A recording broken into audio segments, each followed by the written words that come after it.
this lesson, we will launch our first EC2 instance. To get started, search for EC2 in the Services search bar. Next, click Launch Instance. Type a name for the instance, for example, My Server. There are several AMIs to choose from, e.g. Amazon Linux, macOS, Ubuntu, Windows, Red Hat, Debian, etc. Select Amazon Linux. Leave the default selected AMI and ensure it's free tier eligible.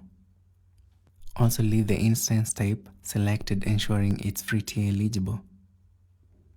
For key pair login, select Proceed without a key pair. We will use a different method to log into the instance that does not require a key pair.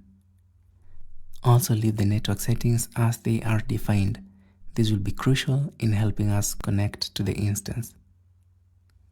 Leave the rest of the options as filled and click Launch Instance. I will pause the recording now and resume when the instance is running in the next lesson.